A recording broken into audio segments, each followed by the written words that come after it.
Hola, Dios te bendiga. Mi nombre es Nicolás Barroso y te doy la bienvenida a un nuevo video. El día de hoy vamos a continuar con nuestro estudio de la carta a los romanos. Venimos ya hicimos 4 videos, esta es la parte número 5. Estamos muy contentos porque Dios nos está permitiendo entender esta carta en mayor profundidad. Espero que vos también ahí estés entendiendo. Si hay algún video que te parece difícil, si hay algún estudio que te parece difícil, te invito a que lo vuelvas a mirar detenidamente, que tomes notas, que medites. Así que bueno, mis hermanos, estamos hoy en el capítulo número 9 de la carta a los romanos. Vamos a hacer un breve repaso de lo que venimos estudiando. Agarráis tu virome, como yo que tengo la mía, y tomá nota. Así vas entendiendo un poco y vamos a refrescar un poco la memoria acerca de qué fue lo que estuvimos leyendo. ¿Bien? Hoy nos toca el capítulo 9, pero tenemos los 8 capítulos anteriores. Vamos a hacer un breve repaso. Dice así. Capítulo 1, estuvimos estudiando la condición del hombre sin Dios.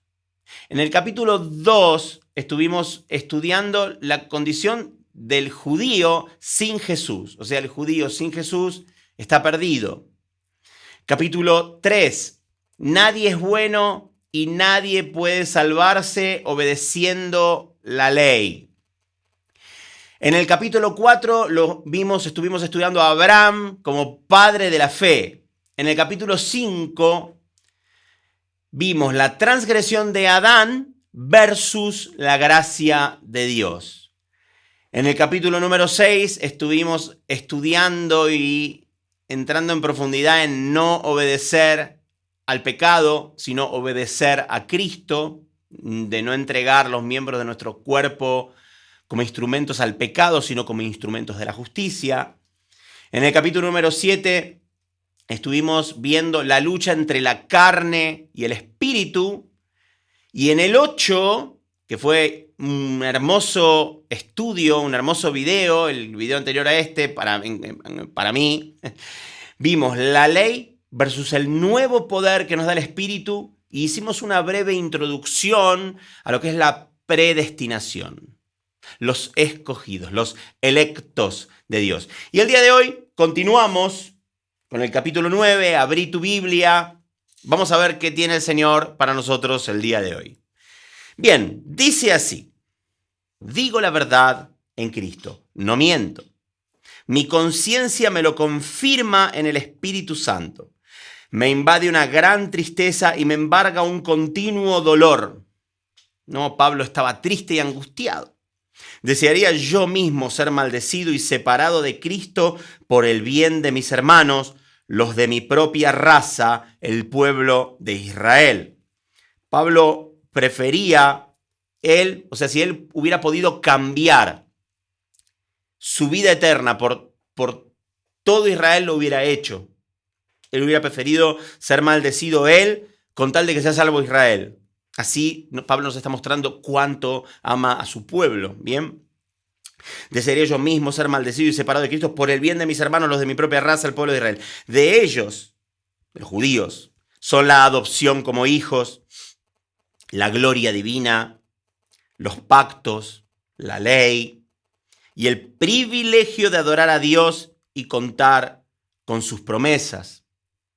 De ellos son los patriarcas y de ellos, según la naturaleza humana, nació Cristo, quien es Dios sobre todas las cosas, alabado sea por siempre, amén.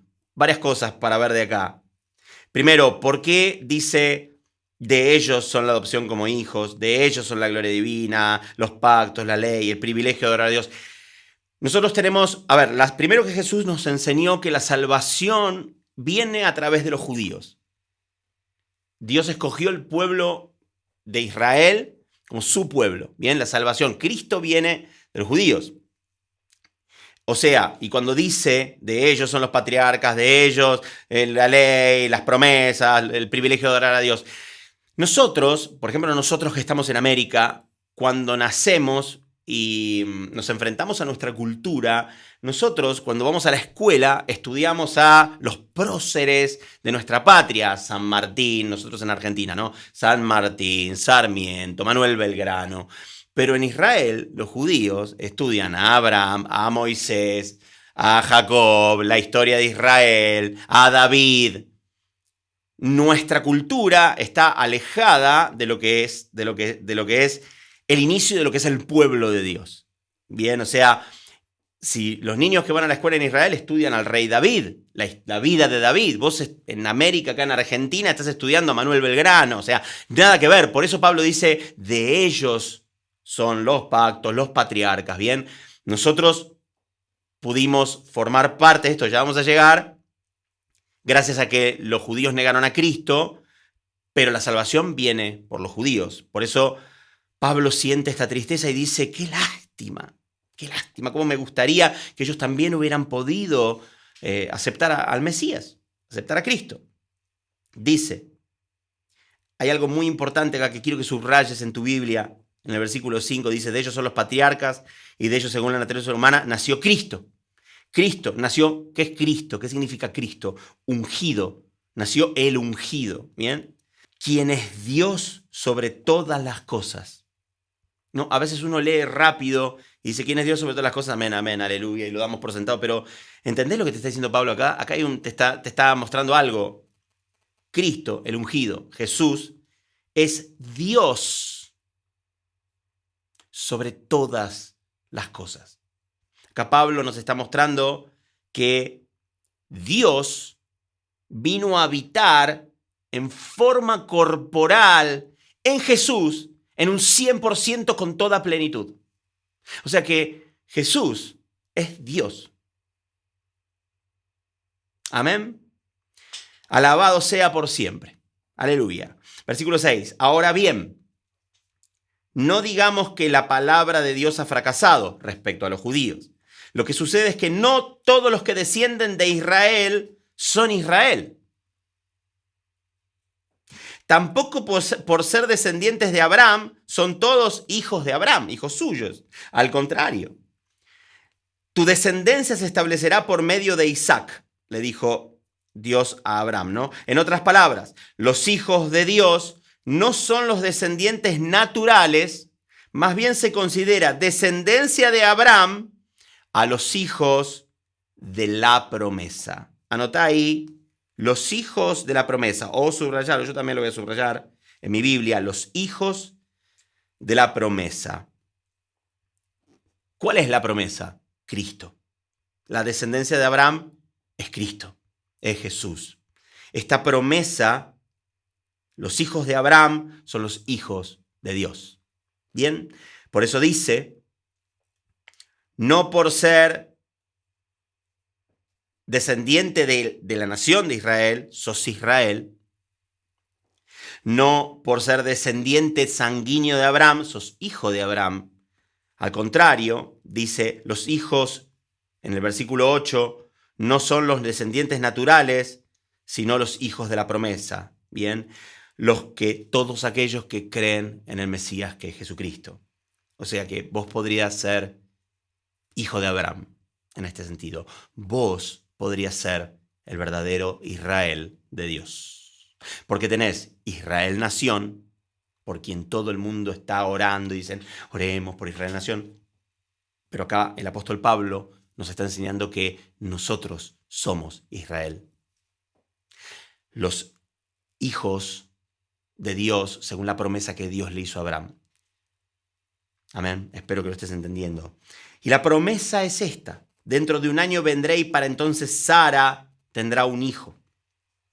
No solo eso, también sucedió que los hijos de Rebeca, no solo eso, también sucedió que los hijos de Rebeca tuvieron un mismo padre que fue nuestro antepasado Isaac. ¿Quiénes eran los hijos de Rebeca? Jacob y Esaú. Si no leíste el antiguo pacto, el Antiguo Testamento, y no conoces las historias del pueblo de Dios, te va a ser muy difícil entender las profundidades del Espíritu en el nuevo pacto, porque el antiguo pacto apuntaba a Cristo y el nuevo pacto es Cristo también. Entonces, es muy importante. Hay gente que solamente lee el Nuevo Testamento y dice el nuevo pacto y dice, yo solo leo el nuevo porque el viejo es historia, me aburre. No, es que si no lees el viejo no terminás de armar el rompecabezas. Si, por ejemplo, si no sabes quién es Rebeca, te complica esta lectura que estamos leyendo. Bien, por eso es importante que leas todo. Ahí en el colectivo, cuando vas al trabajo, ahí vas leyendo las historias del pueblo de Israel. Versículo 10. No solo eso, también sucedió que los hijos de Rebeca, que era la esposa de Isaac, tuvieron un mismo padre, que fue nuestro antepasado de Isaac, o sea, Jacob y Esaú. Sin embargo, antes de que los mellizos nacieran, eran mellizos, o hicieran algo bueno o malo, y miren esto me encanta. Sin embargo, antes de que los mellizos nacieran, antes de que Jacob y Esaú nacieran, e hicieran algo bueno o malo, y para confirmar el propósito de la elección divina, para confirmar que es Dios el que elige, no en base a las obras, sino al llamado de Dios, se le dijo a Rebeca, el mayor, Esaú, servirá al menor, Jacob. El mayor servirá al menor. Y así está escrito, Dios dice, ¿no? Amé a Jacob, pero aborrecí a Esaú. Abraham tuvo un hijo que se llamaba Isaac. Isaac se casó con Rebeca. Rebeca queda embarazada de mellizos que se llaman Jacob y Esaú. Siempre, por lo general, el mayor, el que nace primero, es el primogénito y es el que recibe la bendición de patriarca, el hijo mayor. Pero Dios, o sea, que el primero de los dos mellizos que nació, ¿quién fue? Esaú. Y Jacob fue el menor. Pero Dios dijo, el mayor, o sea, Esaú, servirá al menor, a Jacob. ¿Por qué? Porque porque Esaú fue el primogénito y le correspondía la bendición patriarcal, Dios había escogido a Jacob. ¿Por qué? Porque quiso. Porque sí. Porque él quiso. ¿No? Por eso dice, para confirmar el propósito de la elección divina, no en base a las obras, sino al llamado de Dios, se le dijo a Rebeca, el mayor servirá al menor, y así está escrito, amé a Jacob, pero aborrecí a Esaú. Antes de que Jacob y Esaú nacieran, Dios amaba a Jacob y aborrecía a Esaú. ¡Wow! No habían hecho nada, ni bueno ni malo, pero Dios había escogido de antes. ¿Por qué? Porque quiso, porque es Dios y puede hacer lo que quiera. Bien, versículo 14. ¿Qué concluiremos? ¿Acaso Dios es injusto? De ninguna manera.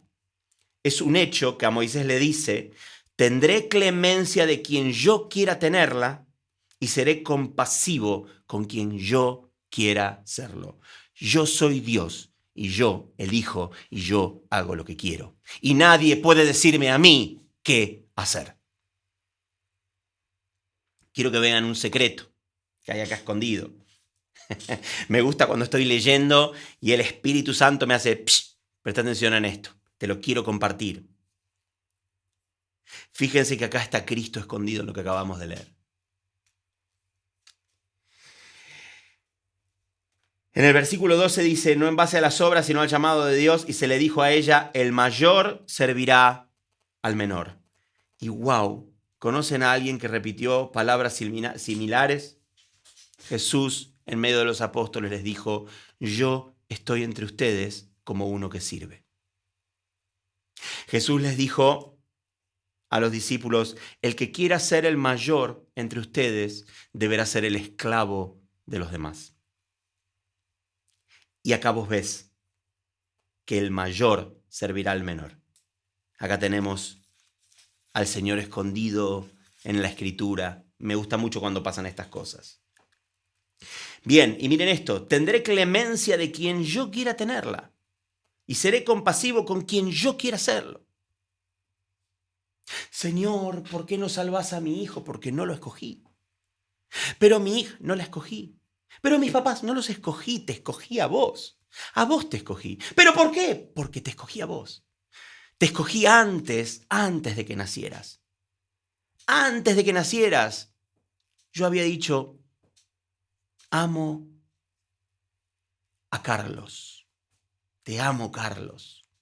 Te amo, Raquel. Dios es el que escoge. Y acá te lo dice, yo tendré clemencia de quien yo quiera, porque Él es el creador. Bien. Versículo 16. Por lo tanto, la elección no depende del deseo ni del esfuerzo humano, sino de la misericordia de Dios. Uno de mis versículos favoritos. Versión Reina Valera dice, no se trata del que corre ni del que quiere, sino de Dios que tiene misericordia. ¡Wow! ¿Lo entendiste? Vamos a profundizarlo. Por lo tanto, teniendo en cuenta que Dios te está mostrando acá que antes de que Jacob y Esaú nacieran, Dios ya había escogido a Jacob. Por lo tanto, la elección, quién es hijo de Dios y quién no, a quién Dios salva y a quién no, no depende del deseo ni del esfuerzo humano, sino de la misericordia de Dios. No hay nada que vos puedas hacer para intentar convertir a una persona. No hay forma. Habíamos estudiado de que Dios tiene a sus hijos escogidos, predestinados desde antes de la creación del mundo. A los que Él de antemano escogió, de antemano predestinó, a esos glorificó, a esos justificó, a los predestinados, a los escogidos, a los electos. Solo los escogidos, solo los electos son salvos. Y esta elección no depende ni de vos ni de mí. Por más que nos esforcemos, intentemos convencer a una persona, decirle, tenés que leer la Biblia, tenés que leer la Biblia, tenés que leer la Biblia, tenés que leer la Biblia. No se puede. Si Dios no escogió a esa persona, no se puede. Está acá escrito.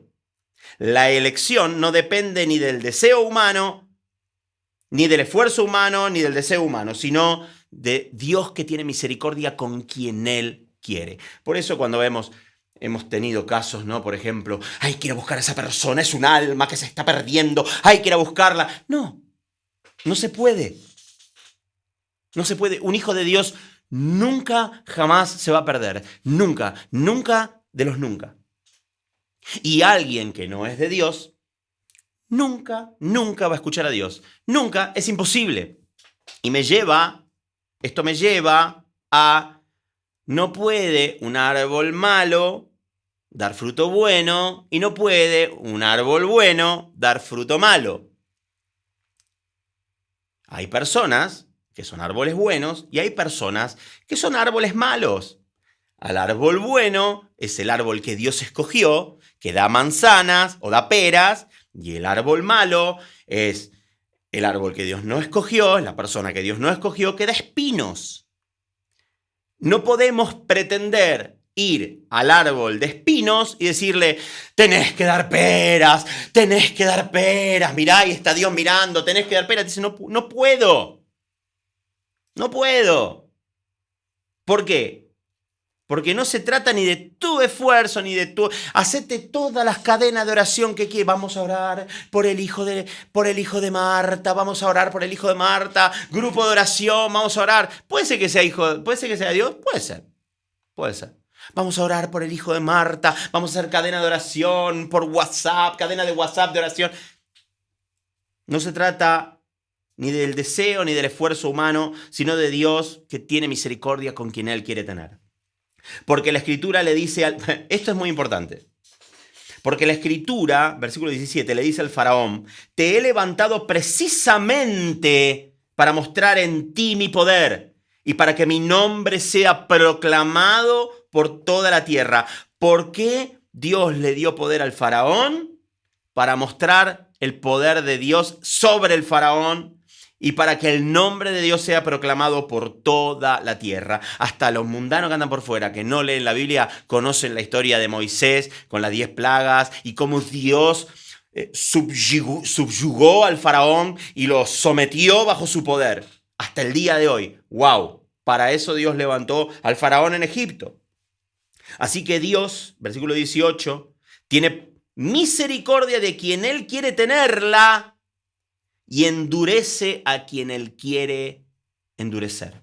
Si vos lees la historia en Éxodo, la de cuando Moisés va y le dice, suelta a mi pueblo, dice el Señor, y después dice, y Dios endureció el corazón del faraón, y el faraón dijo, no. ¿Correcto? Entonces vos decís, a ver, fui a darle la oportunidad, le digo, suelta a mi pueblo, y yo al mismo tiempo te endurezco el corazón para que digas que no, entonces te tiro las plagas. ¿Por qué? Porque Dios hace lo que quiere, porque es Dios. ¿Y qué? Este es el Señor. Él hace como quiere. Versículo 18. Dios tiene misericordia de quien Él quiere tenerla y endurece a quien Él quiere endurecer. ¿Viste que alguna vez vos vas y le hablas a una persona y decís, le intento hablar y no hay forma, no hay forma, no hay forma, no escucha, no escucha, no escucha, no hay manera? Ayuno, oro, me esfuerzo, tengo ganas de que esta persona conozca a Dios. No hay forma. Si Dios no lo escogió, no hay forma. Es espiritual. Es espiritual. No estás tratando de que una persona aprenda a leer. Estás tratando de que el Espíritu Santo venga a habitar en alguien que Dios no escogió. Versículo 19. Entonces tú me dirás, que te lo debes estar preguntando ahí. Entonces, ¿por qué todavía nos echa la culpa a Dios? ¿No? ¿Quién puede oponerse a su voluntad? O sea, las personas nacen, pero Dios no las escoge y después terminan en condenación, ¿no? O sea, ¿por qué nos echa la culpa a Dios? ¿Quién puede oponerse a la voluntad de Dios? Respondo, dice Pablo. ¿Quién sos vos para pedirle cuentas a Dios? Un viejo amigo mío diría, ¿quién sos vos para pedirle cuentas a Dios, microbio intergaláctico? ¿Quién sos vos para pedirle cuentas a Dios? ¿Acaso le dirá la olla de barro al que la modeló, ¿por qué me hiciste así? ¿No tiene derecho el alfarero de hacer del mismo barro unas vasijas para usos especiales y otra para fines ordinarios? Es muy difícil lo que estamos leyendo, ¿eh? ¿Qué te está mostrando acá? Habíamos hablado de que Dios tiene a los suyos escogidos. Ya los escogió. Es un número. Es un número fijo. Eso es incambiable e inmutable. Jesús dijo, mis ovejas son mías, mi Padre me las dio y nadie las arrebata de mi mano. Nadie las arrebata de mi mano.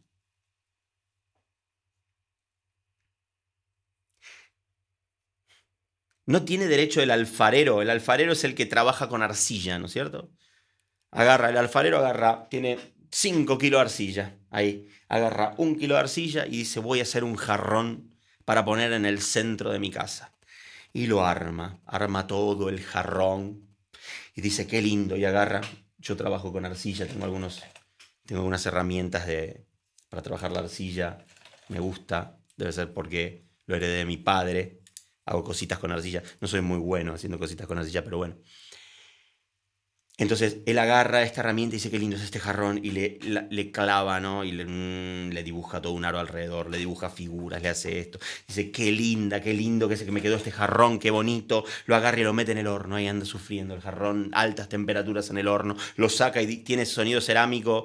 No, le falta un poco más de temperatura, lo mete de vuelta, lo saca, porque es un jarrón que él escogió para poner en el living de su casa, el alfarero, ¿no? Entonces agarra, lo saca, dice, bueno, quedó con cerámica, tin, tin, tin, sí, tiene sonido de cerámica, tin, tin, tin, agarra y dice, bueno, vamos a pintarlo, lo pinta, y ahí no hay anda el jarrón, dice, al fin salí del horno y ya me están pintando, y el alfarero agarra de nuevo y lo vuelve a meter en el horno porque la pintura requiere que vuelvas a meter la arcilla en el horno, ¿no? Y termina teniendo un jarrón precioso. Y del mismo barro, agarra y hace un vasito así. Hace un vasito así, lo pone así, lo calienta 2 segundos para que retenga el agua y dice, bueno, con este voy a tomar agua mientras estoy acá y este lo voy a poner en el medio de mi casa con flores. Así como un alfarero puede elegir del mismo barro, puede elegir un pedazo para hacerse un jarrón precioso para poner en el centro de su casa, del mismo barro puede hacerse un vasito para poner sus herramientas estas. El mío es de plástico, pero ¿no? El alfarero dice, bueno, este vasito, ¡pum!, lo quiero para acá. ¿Bien? De la misma manera, Dios toma a unas personas, nos hace del barro, y algunas personas son para usos nobles, usos especiales y la otra con fines un poco más ordinarios. ¿Por qué? Porque es Dios y Dios hace lo que quiere. Él es el alfarero. O sea, Dios te está mostrando, yo hago lo que yo quiero, soy soberano y nadie puede decirme a mí qué hacer. Y yo elijo a quien yo quiero. ¿Me amás? Amén. Aleluya. Eso es lo que tendría que estar pasando en tu corazón. Ahora, si vos estás ahí diciendo, así que vos elegís, tenés el poder para salvar a mis hijos si no los salvás.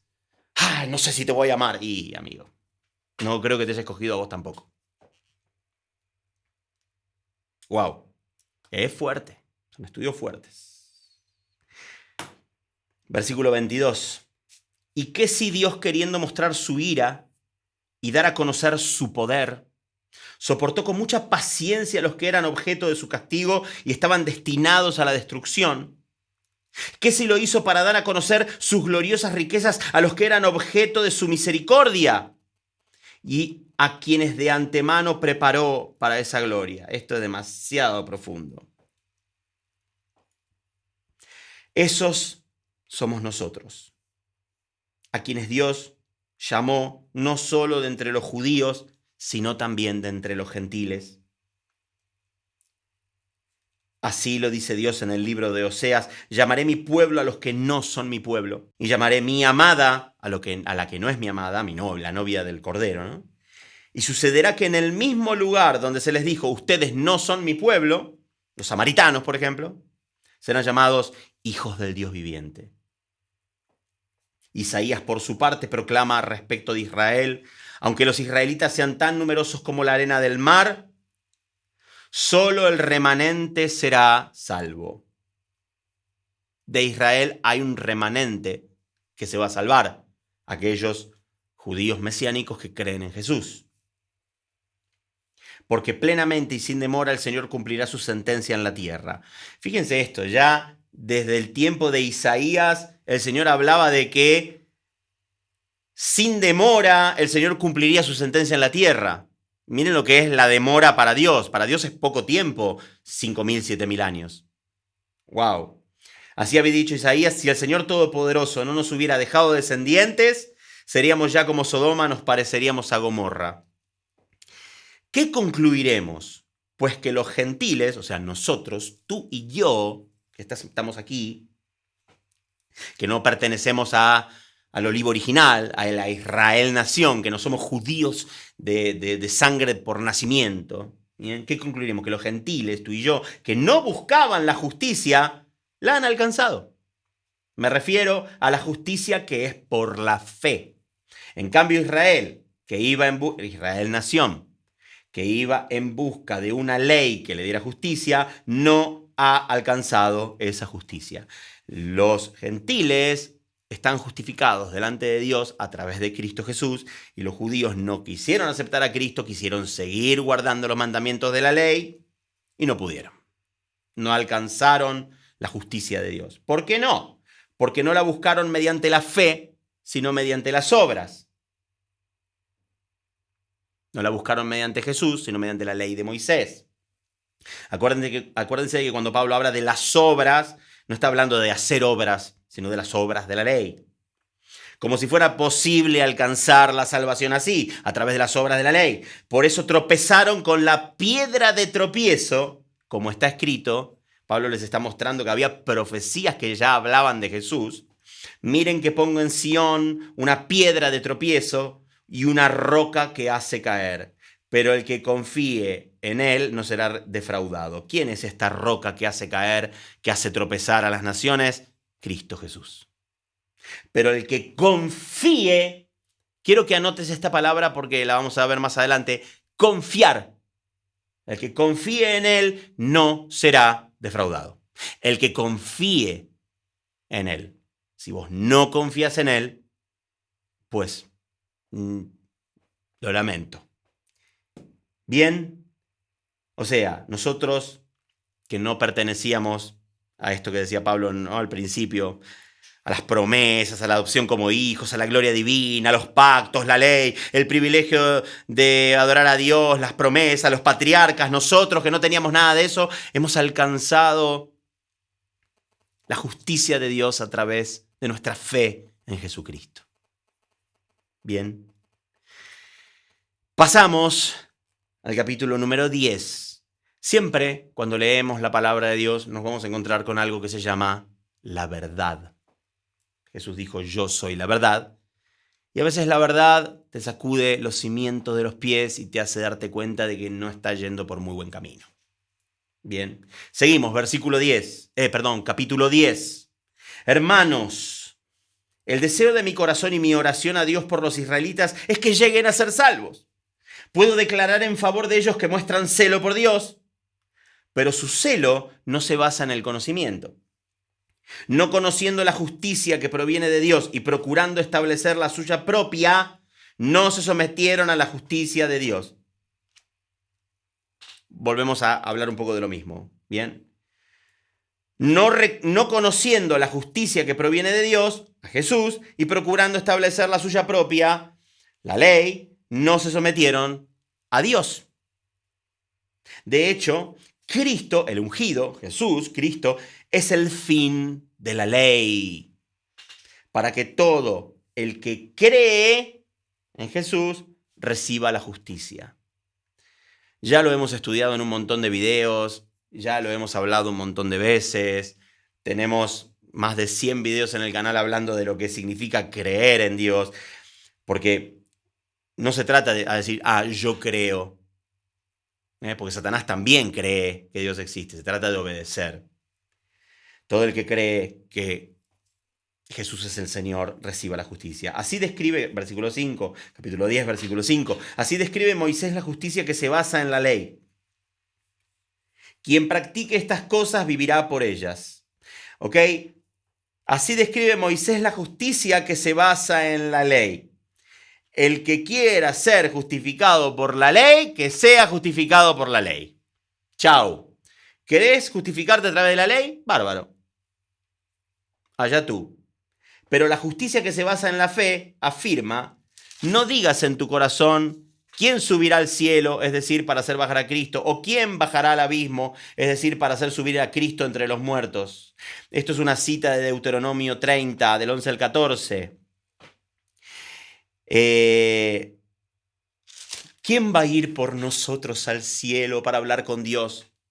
No, como hacía Moisés antes con el pueblo de Israel, que Moisés era el que subía a la montaña y el pueblo se quedaba abajo y veían la montaña llena con relámpagos y llena de nubes, y decían, ¡ay, qué terror! Les daba terror ver la montaña, pero la presencia de Dios es poder. Y decían, no, ve tú, Moisés, intercede por nosotros. No. ¿Qué afirma entonces? La palabra está cerca de ti, la tienes en la boca y en el corazón.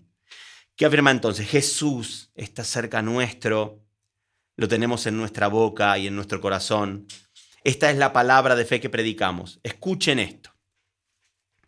Que si confiesas con tu boca que Jesús es el Señor y crees en tu corazón que Dios lo levantó de entre los muertos, serás salvo. Bien, y esta oración es la que se usa para hacer la oración de fe.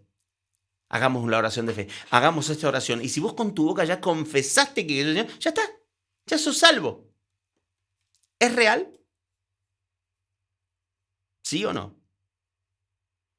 Entonces, seguramente vos vas a ir a la iglesia evangélica. Te pregunto, ¿el católico hizo esta oración? ¿Es salvo también? El católico también confiesa con su boca que Jesús es el Señor y cree en su corazón que Dios lo levantó de entre los muertos. ¿Es salvo?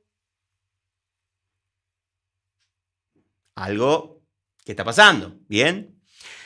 Ahí existe una especie como de disonancia cognitiva, ¿no es cierto? Y al evangélico le puede pasar lo mismo. Confesaste en una oración de fe con tu boca que Jesús es el Señor, ¿vas a ser salvo? Escucha.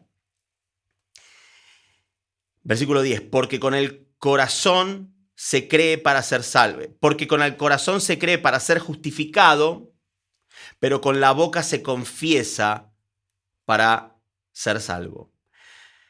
¿Qué pasa acá? Porque si acá la palabra dice, si confiesas con tu boca que Jesús es el Señor y crees en tu corazón que que Dios lo levantó entre los muertos, será salvo. Miren esto. Por ejemplo, Judas caminaba con Jesús.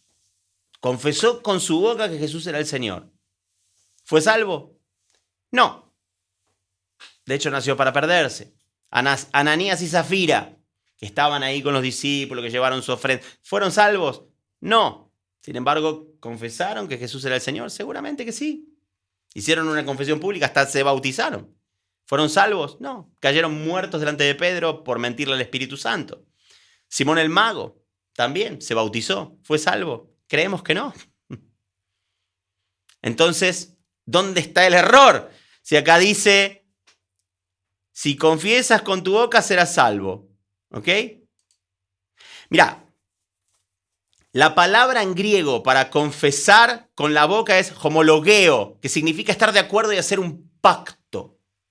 O sea, la oración correcta, la traducción correcta de este versículo sería, si con tu boca hicieras un pacto con Dios y reconocieras públicamente que Jesús es el Señor y confiaras con todo tu corazón que Jesús resucitó, serás salvo. Lo que pasa es que una cosa es hablar y sacar una palabra de tu boca y otra cosa es hacer un pacto. Llegar a un acuerdo con Dios, en primer lugar. En segundo lugar, hay una clave que para mí acá es muy importante, que es, y confiarás con todo tu corazón que Jesús resucitó. Yo creo que las personas se quedan con declarar con la boca, pero no se quedan con el confiar en tu corazón. O sea, se quedan a mitad de camino. ¿Qué pasa? Por eso Dios dice, este pueblo con su boca me alaba, pero su corazón está lejos de mí. La gente, por lo general, confiesa con la boca, pero no confía con el corazón. Por otro lado, si vos creés que Jesús es el Señor, esa creencia conlleva a una obediencia. Si vos creés, pero no obedeces, sos un mentiroso. Pues si vos crees, a ver, los demonios también creen que Jesús es el Señor. Entonces, ¿qué te diferencia a un demonio? La obediencia. La obediencia. Entonces no podemos tomar este versículo y decirle a las personas, hicieron la oración, ya pasaron de muerte a vida, aleluya, aleluya, comiencen a servir en los ministerios, vayan. No, no podemos hacer eso. Entonces, dice el versículo 11, así dice la Escritura, todo el que confíe en Él no será jamás defraudado. Así dice la Escritura, todo el que confíe en Jesús no será jamás defraudado. La clave está no solamente en confesar con tu boca, sino en confiar con todo tu corazón en Dios. ¿Vos confías en Dios con todo tu corazón? ¿Confías en Dios? Porque acá dice, el que confíe en Él no será jamás defraudado.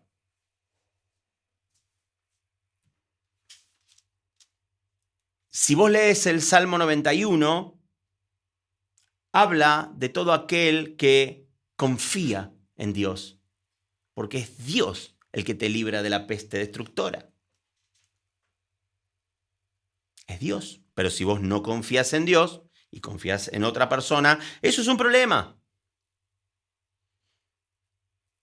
Para todos los que quieren saber cuál era la razón número 2, lo dejo ahí, solo para aquellos que escuchan los podcasts. Algunas veces tengo que hablar encriptado y las personas que siguen los estudios saben de lo que estoy hablando. Los que no siguen los estudios no tienen ni la menor idea de lo que estoy hablando, pero no importa. Así dice la Escritura, así dice la Escritura, todo el que confíe en Él no será jamás defraudado. No hay diferencia entre judíos y gentiles para Dios, pues el mismo Señor es Señor de todos y bendice abundantemente a cuantos lo invocan. Dios es tanto Dios de los judíos como de los gentiles. Y bendice, habla bien de todos cuantos lo invoquen, porque todo el que invoque el nombre del Señor será salvo. Ahora bien, ¿cómo invocarán a aquel en quien no han creído? ¿Y cómo creerán en aquel de quien no han oído? ¿Y cómo oirán si no hay quien les predique? ¿Y quién predicará sin ser enviado? Así está escrito. Qué hermoso es recibir al mensajero que trae buenas noticias, las buenas nuevas. Mire bien, como dice un amigo mío, mira ve. Escucha, mira ve. Ahora bien, ¿cómo invocarán a aquel en quien no han creído? ¿Y cómo creerán en aquel de quien no han oído? ¿Cómo podés creer en Dios? ¿Cómo podés confiar en Él si no conoces las Escrituras? O sea, si vos no has oído el mensaje, no has conocido a Dios, no te importa y no lees la Biblia, ¿cómo vas a hacer para conocer a Dios? De oídas te oía, como dijo Job. De oídas te oía, Job. Pero ahora mis ojos te ven. Por eso Job tuvo que atravesar todo lo que atravesó. Job atravesó esa gran prueba de Dios porque era religioso. Vivían una vida justa, pero no conocía a Dios. De oídas te oía, pero ahora mis ojos te ven, dice Job. Le dice Job al Señor, a Jesús, que estaba ahí con él. ¿Bien? Entonces, ¿cómo podés? Dice, todo el que invoque el nombre del Señor será salvo. Bien, ¿cómo podés invocar en quien no confías? ¿Cómo podés invocar a alguien en quien no confías? ¿Cómo podés invocar a alguien en quien no crees? Si la Biblia dice, Él te librará del lazo del cazador, Él te librará de la peste destructora, y vos no crees y no confías, ¿cómo podés invocarlo? ¿Cómo creerás en aquel de quien no has oído? ¿Y cómo oirás si no hay nadie que te predique?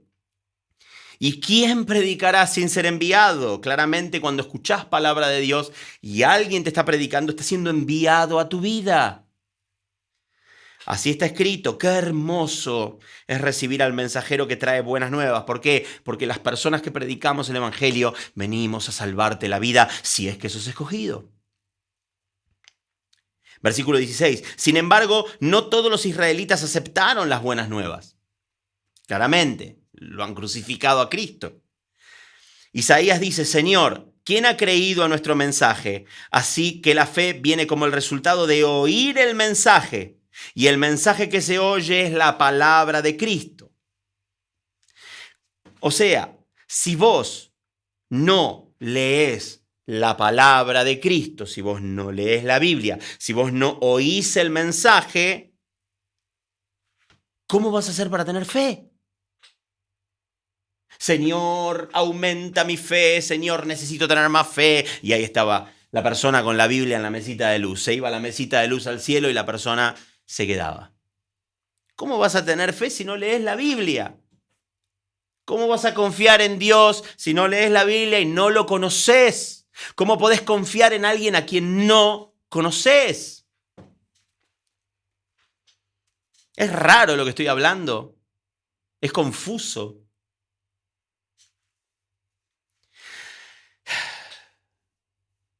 Pero pregunto, ¿acaso no oyeron? Claro que sí. Por toda la tierra se difundió su voz. Sus palabras llegan hasta los confines del mundo. Pero insisto, ¿acaso no entendió Israel? En primer lugar, Moisés dice, yo haré que ustedes sientan envidia de los que no son nación. Fíjense que hasta Moisés profetizó a Cristo. Yo haré que ustedes sientan envidia de los que no son Israel. Moisés diciéndole al pueblo de Israel esto. Voy a irritarlos con una nación insensata. Los gentiles. Luego Isaías se atreve a decir, o sea, tanto Moisés como Isaías ya le advirtieron al pueblo de Israel que Dios nos iba a venir a buscar a nosotros. Dejé que me hallaran los que no me buscaban. Me di a conocer a los que no preguntaban por mí. En cambio, respecto de Israel, dice, todo el día extendí mis manos hacia un pueblo desobediente y rebelde.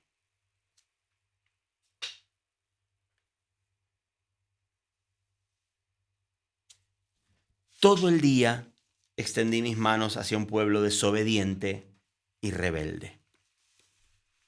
No seas desobediente y rebelde como fue el pueblo de Israel. Lo podés leer, si vos agarrás y lees Jeremías, lees Ezequiel, te vas a dar cuenta cómo se siente Dios respecto a la Israel nación. Y vos, a mí me gustaría que vos no fueras también una persona desobediente y rebelde. Yo sé que muchas cosas que hemos hablado en este video son fuertes, muy fuertes, pero dura es esta palabra. ¿Quién tiene la capacidad realmente de oír el mensaje, de recibirlo, de aceptarlo?